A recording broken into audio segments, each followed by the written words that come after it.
Bonjour amis, c'est Rémi de l'école à la maison, je réponds à votre message. Serena.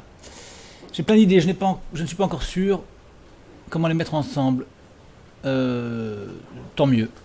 Je vais absolument consacrer du temps à ce qu'il faut faire. Oui, je n'ai aucun souci à devoir apprendre de nouvelles compétences. Très bien. Comme je vous le disais, j'ai tout lu et tout écouté dans votre blog et j'ai décidé de chercher une confrontation directe avec vous car mes questions sont différentes. Alors vous avez lu et écouté tout ce qui était accessible, je suppose, et probablement que vous n'avez pas vu ce qui était caché. Je ne voulais pas prendre votre temps pour acquis, et c'est pour ça que j'ai décidé de ne pas vous écrire, mais je comprends que ça peut aussi aller beaucoup plus vite pour vous. Donc me voilà avec mes considérations, mes doutes et mes questions. J'ai beaucoup voyagé, je peux écrire et parler plusieurs langues, j'ai eu beaucoup de jobs car j'ai eu du mal à comprendre ce que je voulais faire. Très bien, ça c'est un très bon signe. Bravo. Très très bien. Parce que ça, c'est la porte ouverte à de très belles perspectives. En général, les gens qui aussi, comme ça, entre plein de parcours, sont souvent, je ne veux pas faire de comparaison, mais sont souvent à même de faire de très belles choses. Et dans les derniers 10 ans, j'ai beaucoup fait de recherches et étudié plusieurs sujets concernant principalement le travail sur soi, etc. Le coaching est enfin en train de donner une forme à tout ce que j'ai accumulé, mais j'ai eu beaucoup de mal à accepter que pour travailler online, il faut forcément publier des citations et des vidéos motivantes tous les jours. Non, du tout. Moi, je fais. Il y a des blogs sur lesquels je mets un post par an et ça suffit très bien. Il faut être continuellement présent sur les sociaux non plus, pour créer un brand qui tienne peut-être en compétition. Non, ça c'est faux tout ça. Ça c'est juste ce qu'on dit sur internet, mais c'est faux. C'est la question pour laquelle je me suis lancé il y a un an, même plus que ça. J'ai été très très découragé pendant tout ce temps-là, car c'est tellement loin de moi tout ça. Ce qui ne veut absolument pas dire que je ne sois pas prête à travailler dur ou à apprendre des nouvelles choses ou avoir une présence professionnelle dans les sociaux, mais j'ai senti le besoin d'approcher tout ça d'une autre manière et je n'ai pas su comment. Non, mais si vous voulez pas faire de réseau social, vous n'en faites pas. Moi, j'en fais très peu. Hein. Pour l'école à la maison, par exemple, je mets en moyenne, ça doit être un post tous les 15 jours. Je m'en veux un petit peu d'ailleurs, je devrais en faire un peu plus, mais très peu. J'accepte pas que d'autres personnes en fassent, à part une autre personne qui est une collaboratrice, et qui ne le fait pas très souvent non plus. Sur l'histoire du soir, c'est une fois par trimestre, je pense. Et je crée mon blog pro, ça fait longtemps que j'ai rien mis, parce que je trouve que tout ce que j'ai dit était déjà largement suffisant. Comme ce que je dis il vaudra toujours dans 20 ans, je n'ai pas besoin de rajouter des nouveautés. D'ailleurs, les réseaux sociaux, c'est surtout pour les problèmes d'actualité.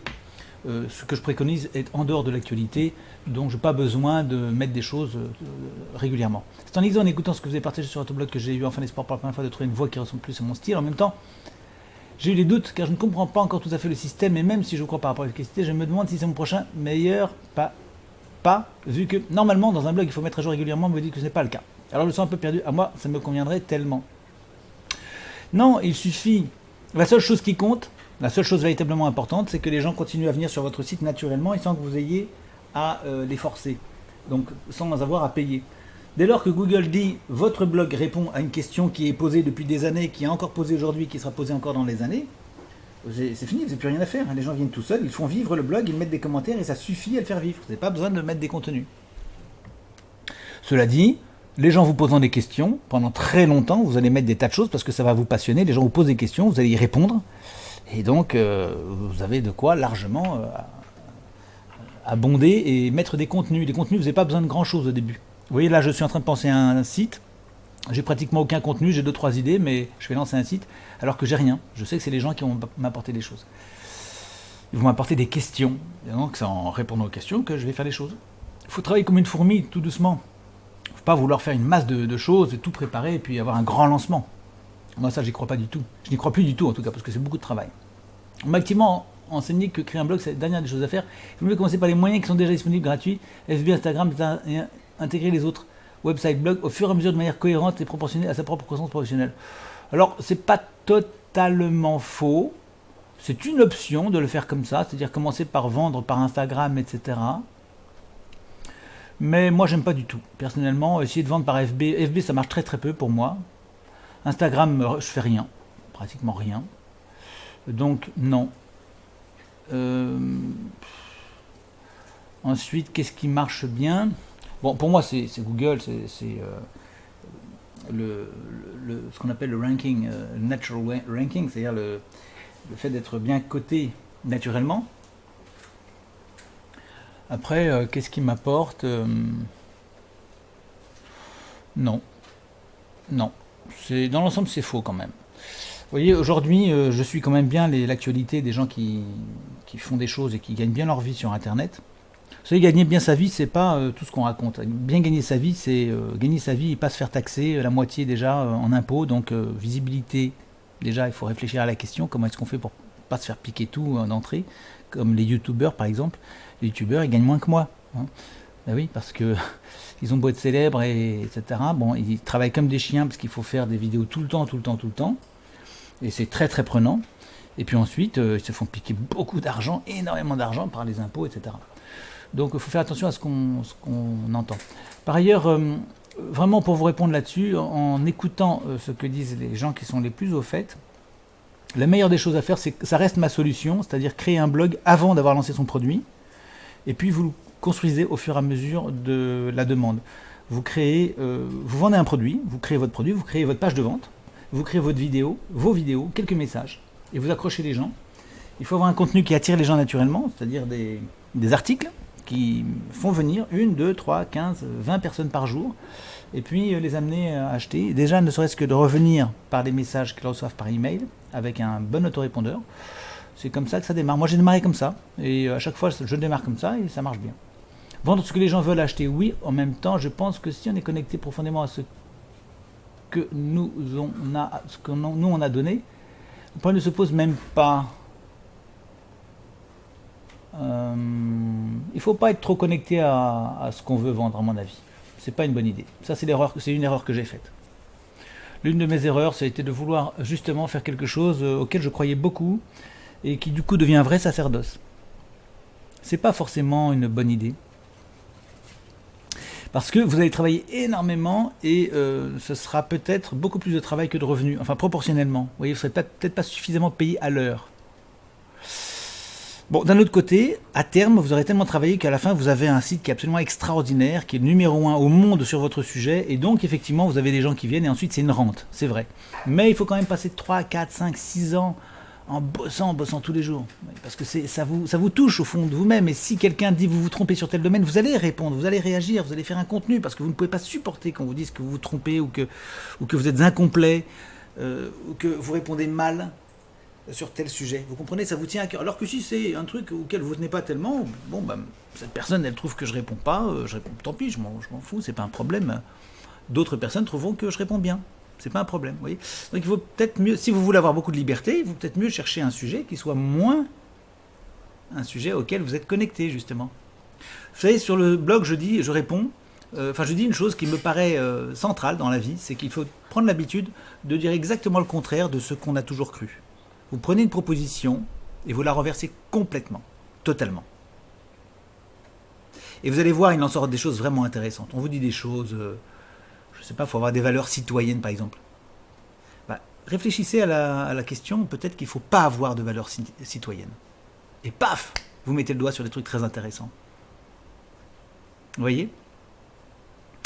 Par exemple, telle personne s'est usée toute sa vie à travailler. Vous dites le contraire, vous dites cette personne, elle s'est fortifiée à travailler. Paf, vous tombez sur un truc intéressant. Effectivement, le travail rend plus fort. Alors que pendant très longtemps, on a cru qu'on s'usait en travaillant. Vous voyez ? Donc, prenez l'habitude de penser le contraire de ce qu'on vous dit. On vous dit, oui, il faut être passionné dans la vie, il faut faire ce pourquoi on est fait, ce pourquoi on est passionné. Dites le contraire, réfléchissez au contraire. Il faut absolument faire quelque chose qui ne vous passionne pas. Et vous allez voir. Ça va être totalement autre chose. Moi, maintenant, c'est ce que je veux faire. Je veux consacrer mon temps libre à ce que j'aime vraiment, et je n'ai pas de rapport à l'argent par rapport à ça, et je le fais en totale liberté, je ne dépends pas de mes clients. Alors que si vous mettez votre passion dans votre boulot, vous allez dépendre de votre client, et votre client il va peut-être changer, modifier votre façon de voir les choses, et dénaturer votre fibre originelle.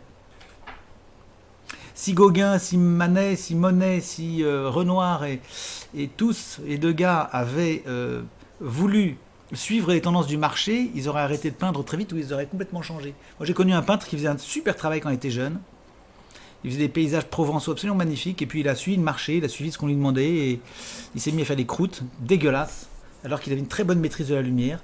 Alors du coup il s'est mis à gagner beaucoup plus d'argent mais il a perdu son âme. Et je lui ai dit, vous savez, j'ai des tableaux de chez vous, dont je suis très fier à la maison et j'aimerais bien en trouver d'autres. Et je regrette que vous ayez totalement abandonné ce style. Si un jour vous revenez, il me dit non, je ne reviendrai pas, ça c'est quand j'étais jeune et naïf, maintenant je fais la peinture, ça, je suis beaucoup plus content. Bien sûr, il faisait plus d'argent. En fait, il a perdu son âme. Donc il faut faire attention à ça. C'est très dangereux de faire dans sa vie professionnellement ce pourquoi on est passionné. Et regardez la vie des artistes, hein, c'est souvent, artiste ça va souvent avec maudit. Hein, c'est très très très très dangereux. C'est pour ça qu'il y a beaucoup de problèmes de drogue, d'alcool, de violence dans ces milieux-là, parce qu'ils sont sans arrêt avec l'âme à fleur de peau. Et c'est un problème considérable. Donc ne cherchez pas trop à faire quelque chose qui vous correspond profondément, surtout. Voilà. Ça vous correspond, que c'est un truc que vous connaissez, ça vous dit bien. Oui, moi l'école à la maison, ça me correspond pas. C'est pas mon truc, ça m'intéresse pas beaucoup, vous savez. C'est peut-être pour ça que je suis bon aussi, parce que je suis neutre là-dessus et j'ai un rapport professionnel à la chose. J'aime les enfants, en fait. J'aime beaucoup les enfants. Mais l'école à la maison, ça m'a jamais passionné. C'est pas très intéressant comme sujet. Des sujets qui m'intéresseraient beaucoup, beaucoup plus. Eh bien, c'est peut-être pour ça aussi que je suis bon, parce que j'évite justement d'avoir un rapport sentimental, un ressenti permanent, etc. Moi, j'ai une vue, je crois, assez objective des choses et j'ai un discours qui est assez bon. Voilà, bon, voilà pour cette réflexion. Justement, le type de coaching que j'ai appris, Gestalt, on fait en sorte de repousser tout ce qui ne cherche pas ce qu'on a à donner. Ben, c'est une énorme erreur. Voilà, moi je crois que c'est énormément une erreur. Alors, d'abord, le coaching, le vrai coaching, on ne donne rien par définition. Hein, ça c'est une chose qu'il faut savoir, c'est que le vrai coaching, authentique coaching, on ne donne rien, on laisse la personne donner elle-même. Quand vous aidez quelqu'un, vous aidez la personne à donner. C'est pas ce que je suis en train de faire avec vous, je suis en train de vous donner des choses, donc je suis en train de faire du mentorat.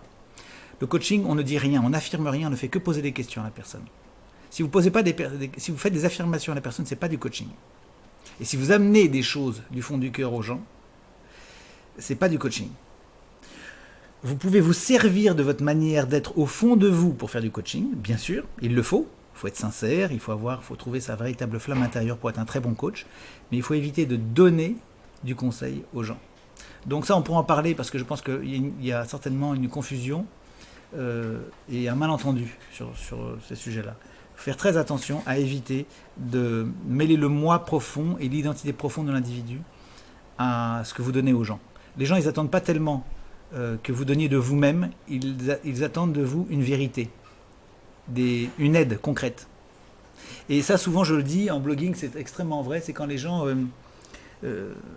font ça, je leur dis, mais imaginez, vous arrivez à la caisse de votre supermarché, et puis vous amenez votre limande, les citrons, les poires, les bananes, les yaourts, et puis la caissière, elle vous dit, bonjour, je m'appelle Monique, je suis extrêmement impliquée dans mon métier, j'adore ce que je fais, de rencontrer des gens, et pour moi, vous savez, ce qui est très important, c'est le bien-être du consommateur, parce que je pense que c'est très important que nous soyons, vous et moi, connectés dans un sentiment très harmonieux. Vous allez dire, ça va, arrêtez maintenant, vous allez peser tout ça, là, j'aimerais bien payer puis repartir parce que j'ai vraiment pas que ça à faire, vous voyez. Et puis je vous connais pas, je sais pas qui vous êtes, et puis j'ai pas besoin de ça. Moi, ce dont j'ai besoin, c'est que vous preniez mes produits, que vous les scannez rapidement, que je puisse vous payer et que je fiche le camp parce que j'ai pas envie de perdre mon temps dans votre supermarché. Ce sera ça, peut-être votre réaction. Et c'est totalement normal et juste. Chaque chose a sa place. Et vous donnerez de vous-même aux gens quand ils vous le demanderont. Quand ils vous demandent, quand ils disent « je suis désespéré, j'ai besoin de ton aide, j'ai besoin que tu m'aides parce que j'ai un problème avec mon mari, avec ma femme, etc. » À ce moment-là, vous allez pouvoir donner des choses, donner peut-être des conseils s'ils les demandent. Mais tant qu'on ne vous demande rien, ne dites rien, ne faites rien. C'est un bon conseil. Vraiment, ne tendez pas la main de manière imprudente aux gens. D'abord, vous ne savez pas à qui vous avez affaire. Vous pouvez affaire à des gens dangereux qui vont mal se servir de vos conseils et qui vont peut-être vous faire beaucoup de mal. Donc attention à ne pas tendre la main à n'importe qui. Donnez des choses utiles, concrètes, pratiques, qui va aider vraiment les gens. Et une fois que les gens auront été aidés, qui sont sortis un peu de leur situation, ils vont commencer à parler. Et là, vous allez peut-être petit à petit nouer une relation. On ne noue pas une relation comme ça avec n'importe qui. C'est ce que Saint-Exupéry a très bien illustré dans Le Petit Prince. Le renard explique au Petit Prince, l'amitié, on va s'apprivoiser mutuellement, on va se donner mutuellement, mais c'est pas le premier jour. Je ne veux pas te dire tout ce que j'aime, tout ce que je porte dans le cœur dès le premier jour. Il ne faut surtout pas faire cette erreur, qui est tragique et qui est l'erreur du monde bisounours dans lequel on est. On croit qu'il faut tout dire. Et de là sortent des violences, et des indiscrétions, une impudicité, un viol des âmes et des consciences qui sont épouvantables. C'est souvent les gens se disent, moi je suis très gentil, je suis très ceci, très cela, et puis on les voit, ils se déchirent très facilement sur les réseaux sociaux. Ça va de pair, si vous voulez, cette espèce de disponibilité de l'âme. J'ai même envie presque de parler de prostitution. Vous voyez, on se donne à n'importe qui, à tout venant.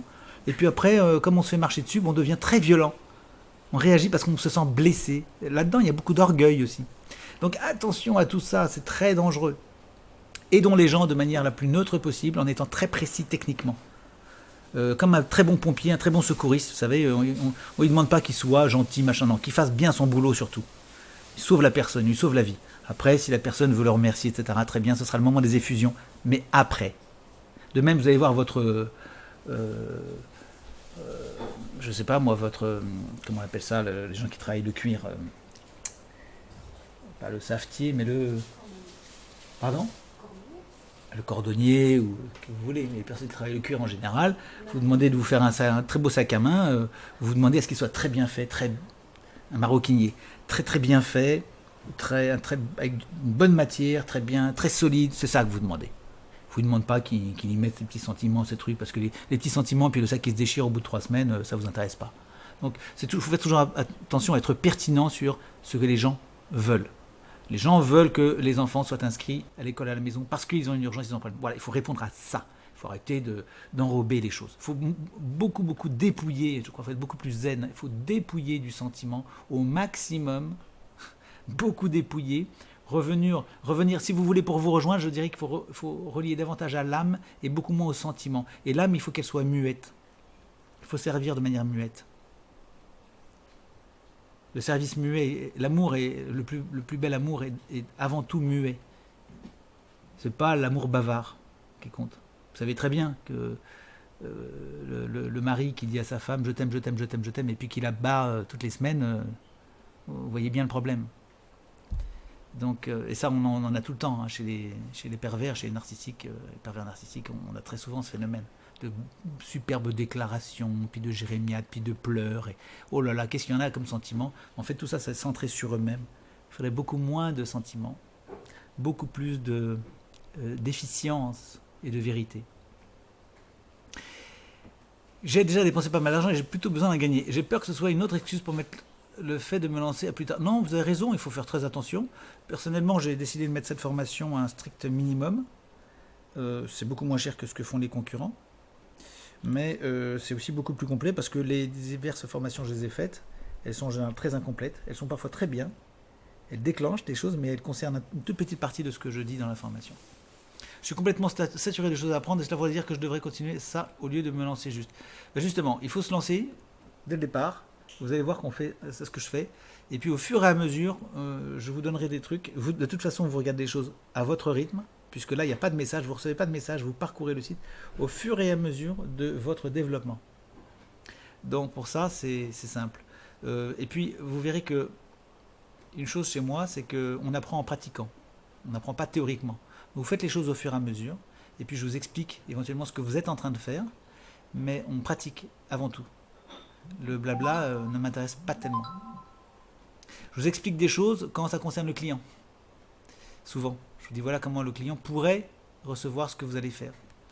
Mais en général, c'est surtout faire les choses. J'aimerais comprendre aussi quelle est la différence du niveau d'impact d'un blog par rapport aux autres moyens.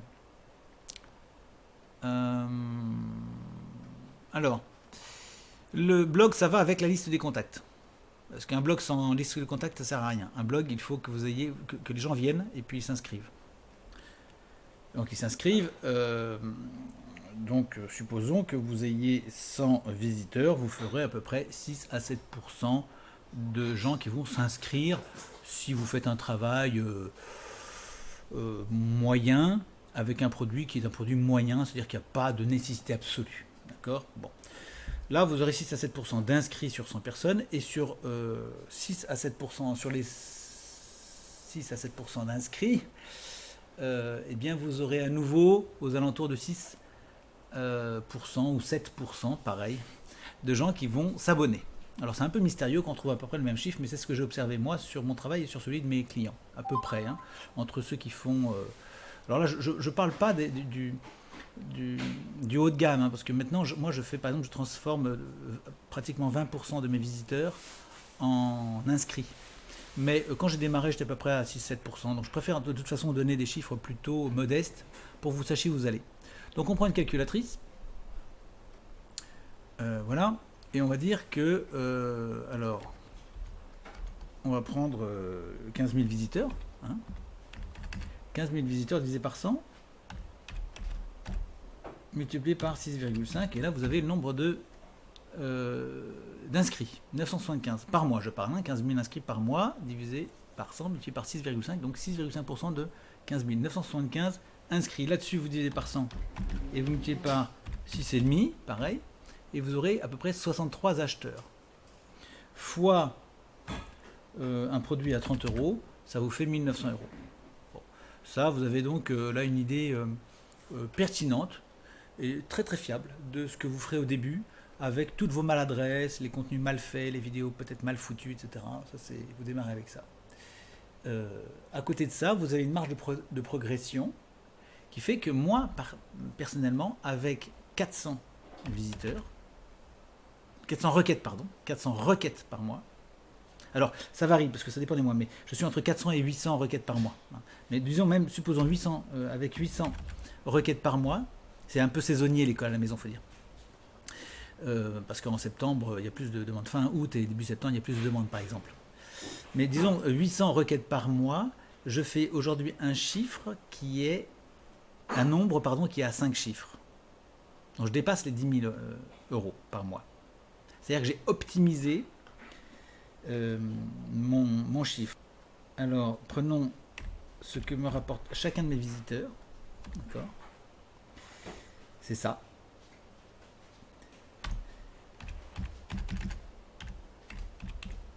Et là, vous avez le nombre de visiteurs que j'ai par mois. 34 000. Pourtant, je n'ai que 800 requêtes par mois. Ce qui veut dire que les gens, il y a 800 personnes par mois qui recherchent l'école à la maison, mais il y en a 34 000 qui viennent sur mon blog parce qu'ils ont des liens, notamment de personnes, de forums, de publicités que je n'ai jamais faites, mais publicités qui sont faites par d'autres personnes pour l'école à la maison, des gens qui en parlent simplement, et qui fait que les gens viennent vers le blog. Donc j'ai à peu près effectivement 34-35 000 visiteurs par mois maintenant, alors que j'ai démarré comme tout le monde avec 1 ou 2 visiteurs par jour. Alors évidemment, je parle de requêtes là concernant le blog lui-même, c'est-à-dire l'école à la maison par exemple, on pense ce sujet, mais il est évident que sur ce blog, il y a des requêtes qui vont se tourner vers d'autres, parce que dans ces 34 000, il y a aussi des gens qui tapent d'autres requêtes comme instruction en famille, qui vont me trouver, ou école à la maison 3 ans, ils vont me trouver, ou apprendre à lire, ils vont me trouver. J'ai beaucoup de gens, par exemple, qui débarquent sur le site de l'école à la maison parce que j'ai fait un très bon article qui s'appelle 10 étapes pour apprendre à lire et qui génère énormément de visites. Et le plus drôle, c'est que cet article, je l'ai fait mais totalement par hasard. Je n'avais pas du tout prévu qu'il marche aussi bien. Souvent, on veut absolument, on trouve des requêtes qui semblent vachement bien marcher sur Internet, on fait l'article et puis en fait, ça marche pas très bien. Alors qu'il y en a d'autres, on pense pas du tout que ça va marcher et puis en fait, ça fait un carton. Ça marche très très très bien. Et alors vous allez voir les requêtes, bon je vais vous montrer tout ça, mais je vous donne un truc en passant, il ne faut pas croire que les requêtes, il faut pas croire qu'il faut choisir des requêtes très populaires. C'est pas du tout vrai. Il faut toujours choisir des requêtes de niche, c'est-à-dire des choses qui ne sont pas tellement tapées par les gens, où il n'y a pas de blog en face. Alors ça je vais vous montrer les techniques, mais par exemple, au bout d'un moment vous avez l'habitude, vous vous doutez des choses. Si vous tapez argent, vous allez faire un article avec argent, personne ne viendra sur votre blog, je vous le garantis, parce que des gens qui ont mis la requête argent sur le net, il y en a des millions. Donc ça ne marchera pas. Par contre, si vous mettez la requête brûler argent, là ça pourrait très très bien marcher. Brûler argent, il y a certainement très peu de gens qui ont fait des articles avec l'expression brûler argent. Donc comment brûler de l'argent par exemple? Vous allez voir que vous allez récupérer certainement beaucoup de gens. Donc c'est-à-dire très très très très peu de gens à la surface de la Terre, c'est 0,001% de la population qui s'intéresse à l'argent sans doute, vous voyez, mais tous ces gens-là vont venir chez vous parce que vous êtes la seule personne à avoir ce type de requête. C'est ça qu'il faut comprendre. Quand vous avez compris l'histoire des requêtes et que vous faites des requêtes qui sont pertinentes sur un marché précis, eh bien, vous avez tout le monde qui vient parce que Google n'a personne d'autre à proposer que vous. Et quand j'ai fait 10 étapes pour apprendre à lire à mes enfants, personne n'avait choisi l'expression étape pour apprendre à lire à mes enfants. Je crois que ma requête c'est ça, étape pour apprendre à lire à mes enfants. J'ai mis un chiffre, 10 étapes, et Google il aime bien les chiffres, bon ça c'est des trucs que je vous donnerai, mais vous mettez un chiffre dedans, et ça marche encore mieux. 10 étapes pour apprendre à lire à mon enfant, alors là, les gens qui tapent apprendre à lire à mon enfant, pof, je les récupère, donc j'ai plein de gens qui arrivent. Voilà, ça c'est un simple exemple. Et dans ces gens-là, j'ai des gens qui vont s'intéresser à l'école à la maison, parce qu'ils tombent sur un site qui parle de l'école à la maison. Vous voyez ? Donc, bien évidemment, quand je parle de requêtes, je parle de requêtes principales, mais il y a aussi toutes les requêtes qui sont les requêtes sur les autres pages que la page principale de votre site. Voilà, donc l'impact d'un blog, essentiellement, ce sont les requêtes qui conduisent des gens vers vous, pour moi, hein, dans un premier temps.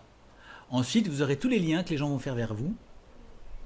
Et puis éventuellement des phénomènes de mode tels que, bon, bah, je sais pas, vous parlez d'une chose qui tout d'un coup, tout le monde se met à en parler. Moi c'est un peu la chance que j'ai eue parce que l'école à la maison était un peu inconnue. Dans les années, quand j'ai démarré en 2013, bon, c'était archi connu des milieux qui faisaient ça, mais le grand public connaissait pas très très bien. Et puis depuis que le gouvernement a dit qu'il fallait impérativement faire l'école à la maison avec cette histoire de virus, eh bien, évidemment tout le monde maintenant a entendu parler de ça. Bon, c'est évident que ça marche mieux. Mais vous remarquerez que mon chiffre n'a pas énormément augmenté avec le virus. C'est assez curieux parce que en fait j'avais fait les choses de telle manière déjà auparavant que j'avais capté toutes les personnes qui éventuellement pouvaient s'intéresser à l'école à la maison. En fait plein de gens sont venus sur le site lors du Covid mais étaient déjà venus auparavant. Donc en fait mon travail, et mon travail était pratiquement exclusivement sur le blog, a été tel qu'il s'est fait connaître naturellement. Il a eu un impact, si vous voulez, sur l'ensemble du web, enfin sur une partie du web, toute petite partie du web, mais suffisante, sans que j'aie moi-même à aller mettre des posts à droite à gauche. Au début, c'est ce que je faisais d'ailleurs, et c'est ce que je montre. Au début, c'est ce qu'il faut faire. Au début, vous faites des articles, vous allez en mettre sur des forums, vous allez en mettre sur des sites amis, etc. Bien sûr, sur les réseaux sociaux, bien sûr, il faut le faire au début. Mais après, vous n'aurez pas à le faire, parce qu'il y aura une canalisation naturelle des gens vers vous.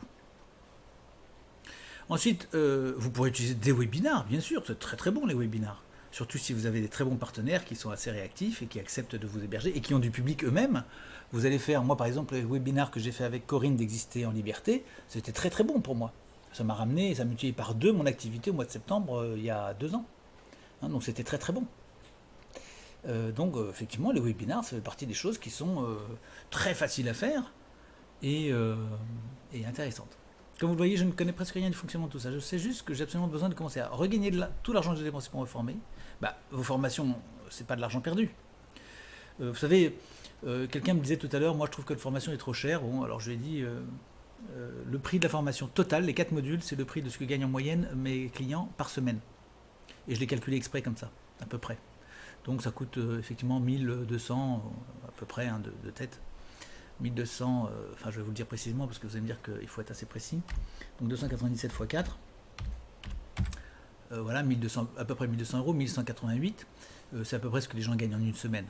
Donc je pense qu'une formation qui rembourse en une semaine de travail, c'est bien quoi. Ça me paraît raisonnable. Je ne veux pas le vendre plus cher d'ailleurs. À une époque, c'était beaucoup moins cher et j'en vendais pas plus. D'ailleurs, c'est assez amusant et ça vous donne un truc aussi au sujet du prix. Le prix n'a rien à voir avec le nombre de ventes que vous faites. Parce que quand je l'ai changé il n'y a pas très longtemps. Avant, il était à 50 euros par module. Je vendais pas du tout plus que maintenant. Donc ça n'a rien à voir. Avec le même message, vous en vendez toujours autant. Que ce soit 50 euros ou 300 euros, vous vendez toujours autant. Ça, vous allez récupérer en travaillant correctement. Arrêtez de faire des boulots avec lesquels je ne m'épanouis pas et commencer à exprimer ce qui me rend vraiment heureuse. Oui, comme on l'a dit, sans forcément que ce soit le sacerdoce au milieu de votre vie, au centre de votre vie. Ça va peut-être le garder pour vos heures de loisirs, ou peut-être une autre partie de votre vie. Parce qu'en blog, vous savez, vous le faites, vous le lancez, puis ensuite vous pouvez faire autre chose. Être beaucoup plus autonome financièrement, bien sûr, c'est la base. Sur Terre, il faut respirer, boire, dormir, faire du sport, manger, et avoir de l'argent. C'est des trucs, c'est des fonctions vitales, je dirais. Sans ça, on ne peut pas vivre. L'argent, c'est le tout début d'une existence normale. C'est pas normal que les gens galèrent pour en gagner. Me mettre en jeu, d'accord. Et la liste continue. Voilà, je voulais vraiment avoir la possibilité d'entendre votre perspective par rapport à ma situation avant de décider quoi que ce soit. J'apprécierais beaucoup. Par rapport à votre situation, je ne sais pas grand-chose, parce que vous ne m'avez pas dit grand-chose. Mais voilà ce que je peux vous dire par rapport à ce que vous m'avez dit ici, en tout cas.